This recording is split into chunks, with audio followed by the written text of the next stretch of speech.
안녕하세요. 오늘 저희가 함께 들여다볼 자료는요. 일제강점기 토지조사 사업에 대한 아주 뜨거운 논쟁입니다. 네, 이게 참 해묵은 논쟁이죠. 맞습니다. 이용훈 교수는 수탈설은 과장됐다 이렇게 주장하고 또 황현필 강사 측에서는 이건 치밀한 약탈 계획이었다 이렇게 맞서고 있죠. 네, 양측의 입장이 아주 팽팽합니다. 과연 그 숫자 뒤에 숨겨진 진실은 뭘까요? 이 사업이 당시 사람들의 삶을 어떻게 바꿨는지 오늘 좀 깊이 파헤쳐 보겠습니다. 네, 한번 들여다보시죠. 우선 그 이용훈 교수 주장을 좀 보면요. 토지조사 사업 이걸 꼭 수탈로만 볼 건 아니다. 이런 입장이시죠. 특히 그 40% 토지 약탈설 이거는 좀 근거가 부족하다 뭐 이렇게 보시는 것 같고요. 아, 네. 이 교수님은 당시 이제 소유권 분쟁이 있던 국유지가 한 12만 헥타르 정도였다 이런 통계를 근거로 들고요. 또 뭐 조선의 근대적인 토지 소유권을 확립하려는 그런 목적도 있었다고 보시는 거죠. 아, 그러니까 대규모 약탈은 좀 사실과 다르다 이런 말씀이시네요. 네, 그런 입장입니다. 그런데 이제 황현필 강사 측에서는 여기에 대해서 몇 가지 좀 중요한 반론을 제기합니다. 어떤 점들인가요? 궁금하네요. 우선은 그 사업 목적부터 좀 다르게 봐요. 물론 조선 시대에도 세금을 거두려고 토지 조사를 했었죠. 네. 양전 사업이라고. 네, 있었죠. 하지만 일제는 그 세금 수입 늘리는 거 그거 외에도 다른 목적이 있었다는 겁니다. 그러니까 일본인 지주를 늘리고 또 조선인 지주는 친일파로 만들려는 그런 정치적 경제적 의도가 아주 명확했다는 거죠. 아, 단순히 토지 정리 차원이 아니었다는 거네요.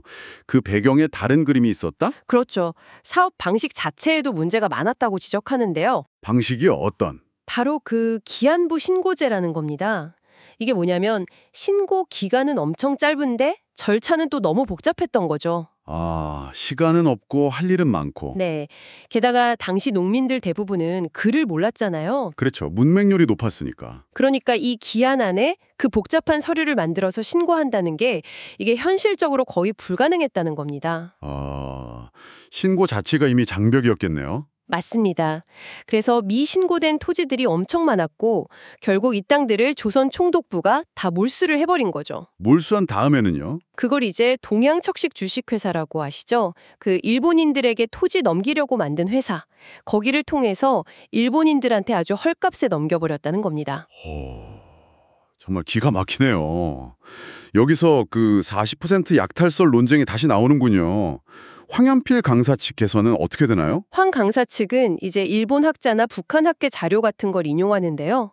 국유지뿐만 아니라 뭐 황무지 이런 것까지 다 포함하면 약탈된 토지가 최소 103만 헥타르 정도 된다고 주장합니다. 103만 헥타르요. 와. 네, 이게 당시 전체 경작지의 한 38.9% 정도 되거든요.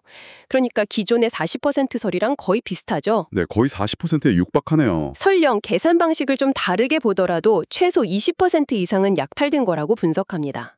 그래서 이영훈 교수가 제시한 그 12만 헥타르는 그건 특정 시점, 예를 들어 1930년대 동척 소유분만 나타낼 수 있다. 전체 규모를 보여주기엔 부족하다. 이렇게 비판하는 거죠. 아, 그러니까 어느 시점에 어떤 땅을 기준으로 보느냐에 따라서 수치가 이렇게 크게 달라지는군요.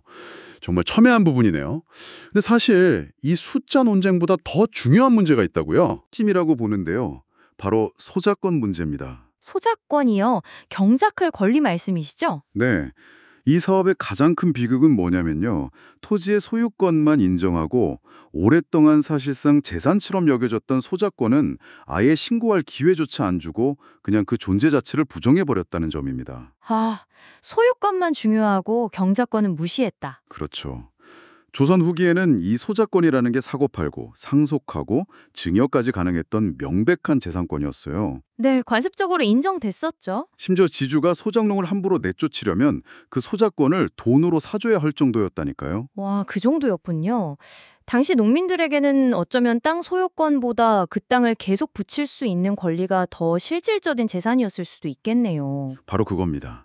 그런데 그 권리를 법이라는 이름으로 그냥 하루아침에 빼앗아버린 거죠. 피해 규모가 어느 정도였습니까? 상상이 안 되는데요. 추산하기로는 이 소작권을 강탈당한 농민이 약 47만 명 정도 된다고 합니다. 47만 명이요? 네. 당시 조선 인구가 한 2천만 명 정도였으니까요. 한 가족을 뭐 5명으로만 잡아도 거의 250만 명이에요. 와, 단순 계산으로도 8집 중에 한 집이 그냥 길바닥에 나앉게 된 셈입니다. 모든 재산을 잃어버린 거잖아요. 8집중 한 집이라니 이건 정말 충격적인데요. 삶의 터전을 완전히 잃어버린 거잖아요. 그럼 그 많은 농민들은 다 어떻게 됐을까요? 살 길이 막막했겠죠. 그래서 정든 고향 땅을 등지고 만주의 간도 지역 같은 곳으로 대거 이주할 수밖에 없었습니다. 아, 그래서 간도 이주가 늘었군요. 네, 실제로 퉁디를 보면요. 1910년에 한 10만 명 정도였던 간도 지역 조선인 인구가 1920년에는 60만 명으로 폭증합니다. 이게 다 그 증거죠? 10년 만에 6배나 늘어난 거네요. 그렇습니다. 그리고 이분들의 그 분노와 고통이 그냥 사라진 게 아니에요. 이게 1919년 3.1운동이 전국적으로 특히 농촌 지역에서 아주 격렬하게 떠오르는 중요한 배경이 됩니다. 아, 3.1운동의 동력이 된 거군요. 네.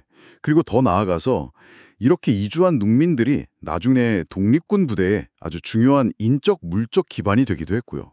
결국 이 토지조사 사업이라는 게 단순히 땅 문제, 경제 문제를 넘어서서 민족운동, 독립투쟁의 역사하고도 아주 직접적으로 연결되는 거네요. 그렇죠. 그 파장이 어마어마했던 겁니다. 오늘 저희가 살펴본 이 자료들을 보니까요. 토지조사 사업 논쟁이라는 게 단순히 빼앗긴 땅이 몇 프로냐 이런 숫자 싸움이 아니라는 걸 다시 한번 느끼게 됩니다. 네, 맞아요. 숫자를 넘어서 봐야죠. 그보다는 이 사업이 당시 조선 민중들에게 안겨준 그 고통의 깊이, 그리고 그게 우리 역사에 남긴 그 파장, 이걸 이해하는 게 훨씬 더 중요한 문제인 것 같습니다. 특히 그 소작권 있잖아요. 네, 소작권.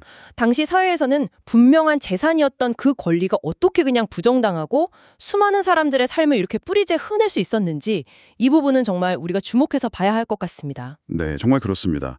역사를 볼 때 항상 그 표면적인 제도나 통계 숫자, 그 너머에 있는 실제 사람들의 경험, 그리고 그들이 겪었던 그 변화의 맥락을 함께 읽어내는 게 중요하다고 생각합니다. 오늘 이야기는 여기까지 나누겠습니다. 여러분은 이 토지조사 사업 논쟁에서 어떤 점이 가장 중요하다고 생각하시나요? 소유권과 소작권처럼 어쩌면 우리가 지금 당연하게 여기는 권리의 개념이라는 것이 시대나 어떤 권력에 따라서 이렇게 다르게 정의될 수 있고 또 개인의 삶에 얼마나 큰 영향을 미칠 수 있는지 한 번쯤 다시 생각해 보는 것도 의미 있지 않을까 싶습니다.